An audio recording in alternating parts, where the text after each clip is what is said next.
భారతదేశపు చరిత్రలో ఒక ముఖ్య పాత్ర వహించిన నగరం మైసూర్ నగరం.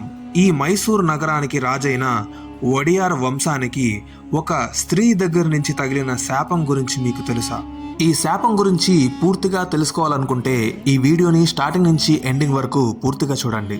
నమ మైసూరు, నమస్కార Mysuru. Hey guys, it's me Sriharsha. Welcome to my YouTube channel. అందరూ ఎలా ఉన్నారు? ఈరోజు ఆర్టిఫిషియల్ ఇంటెలిజెన్స్ AI తయారు చేసిన వీడియోస్ సహాయంతో ఈ అద్భుతమైన కథని ఎక్స్ప్లెయిన్ చేయబోతున్నాను మీకోసం. ఈ వీడియోలో నేను ఎక్కడైనా సరే తప్పుగా మాట్లాడి ఉంటే, రాంగ్ ఇన్ఫర్మేషన్ని షేర్ చేస్తున్నట్లయితే కింద కామెంట్ సెక్షన్లో మెన్షన్ చేసి నన్ను కరెక్ట్ చేయండి. Thank you so much. ఇంకా ఎటువంటి ఆలస్యం లేకపోకుండా మనం ఈ వీడియోలోకి దూసుకుంటూ వెళ్ళిపోదాం. Let's go. ఈ కథ రాజా వడియార్ 1 మైసూర్ వడియార్ సామ్రాజ్యానికి 9వ రాజు అవడంతో మొదలవుతుంది. అదే సమయంలో శ్రీరంగపట్నానికి సామంత రాజు అయిన తిరుమల దేవరాయ గారు విజయనగర సామ్రాజ్యానికి చెందినవారు. ఈయన శ్రీకృష్ణదేవరాయల వారికి చుట్టరికం కూడా. రాజా వడియార్ 1, తిరుమల దేవరాయ వీరిద్దరూ కూడాను దక్షిణ కర్ణాటకని ఆక్రమించుకోవడానికి ఎంతో బలంగా ప్రయత్నిస్తున్నారు. ఆ ప్రయత్నంలో భాగంగా తిరుమల దేవరాయ అతని సైన్యం యొక్క కవాతుని చూపించడానికి రాజా వడియార్ 1 గారిని శ్రీరంగపట్నానికి ఆహ్వానించి చంపేద్దామని చెప్పేసి ప్రణాళికను సిద్ధం చేసుకుంటారు. ఇక్కడ కవాతు అంటే ఆర్మీ యొక్క పెరేడ్ అన్నమాట. ఈ ప్రణాళికను ముందుగానే పసిగట్టిన రాజా వడియార్ 1 శ్రీరంగపట్నానికి వెళ్లి తిరుమల దేవరాయల వారిని ఓడించి శ్రీరంగపట్నాన్ని మైసూర్ వడియార్ సామ్రాజ్యానికి రాజధానిగా ప్రకటించారు. తిరుమల దేవరాయల వారి భార్య అయిన అలమేలమ్మ గారు శ్రీ రంగనాథ స్వామి ఆలయంలో ఉన్న శ్రీ రంగనాయకి అమ్మవారికి పెద్ద భక్తురాలు. ఈ ఆలయం శ్రీరంగపట్నంలో ఉంది. అప్పట్లో ఆవిడ దగ్గర ఎంతో విలువ చేసే బంగారు ఆభరణాలు ఉండేవి. అందులో ఒక పెద్ద ముత్యపు ముక్కుపుడక ఎంతో ప్రత్యేకమైనది. అలా అలమేలమ్మ గారు శ్రీ రంగనాయకి అమ్మవారి మీద ప్రేమతో తన దగ్గరున్న ఆభరణాలన్నింటినీ కూడాను ఆలయానికి ఇచ్చేశారు. అప్పటి నుండి ప్రతి శుక్రవారం మరియు మంగళవారం అలమేలమ్మ గారు ఇచ్చిన ఆభరణాలను అలంకరించి శ్రీ రంగనాయకి అమ్మవారిని పూజించేవారు. కానీ అలమేలమ్మ గారు ఈ ఆభరణాలను కేవలం పూజ జరిగే రోజుల్లో మాత్రమే ఇచ్చి వెనక్కి తీసేసుకునేవారు. ఆలయ అధికారులు ఆభరణాలపై పూర్తి అధికారాన్ని ఆలయానికి ఇవ్వమని, అదే మన సంప్రదాయాలకు మంచిదని అలమేలమ్మ గారిని కోరతారు. కానీ అలమేలమ్మ గారు దీనికి ఒప్పుకోలేదు. అప్పుడు ఆలయ అధికారులు ఈ విషయం గురించి రాజా వడియార్ 1 గారితో చెప్పారు. రాజా వడియార్ 1 తన సైనికులను అలమేలమ్మ గారు ఉంటున్న మాలంగి ప్రాంతానికి పంపించి ఆభరణాలను వెనక్కి తీసుకురమ్మని ఆజ్ఞాపిస్తారు.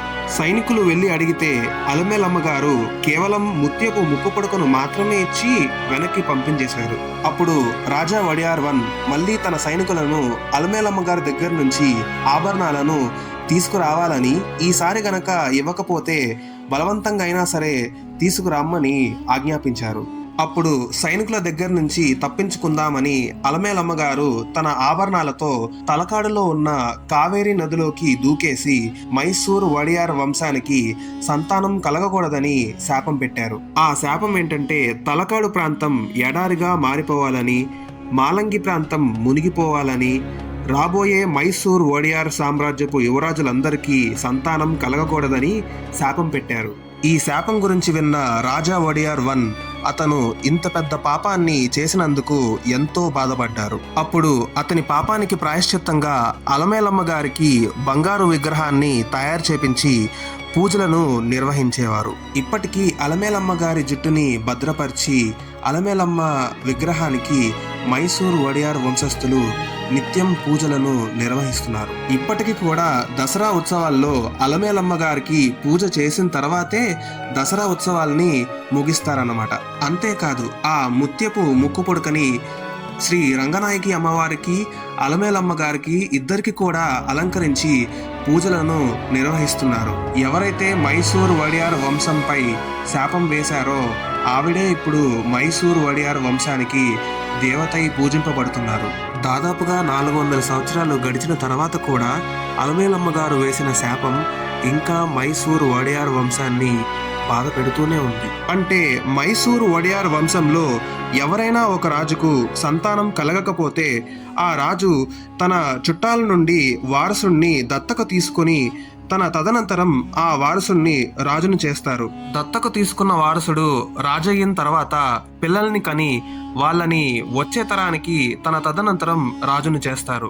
ఈ పుట్టిన వారసుడు రాజయిన తర్వాత పిల్లల్ని కనలేక మళ్ళీ చుట్టాల నుండి వారసుణ్ణి దత్తకు తీసుకొని తన తదనంతరం ఆ వారసుణ్ణి రాజును చేస్తారు. అలా ఈ అంతులేని జీవిత చక్రం ఇంకా కొనసాగుతూనే ఉంది. ఇలా ఈ తరానికి వారసులు పుడితే వచ్చే తరానికి వారసులు పుట్టేవారు కాదు. ప్రస్తుతం గనక మనం చూస్తే తలకాడు ప్రాంతం పూర్తిగా ఎడారిగా మారిపోయింది మరియు మాలంగి ప్రాంతం పూర్తిగా మునిగిపోయింది.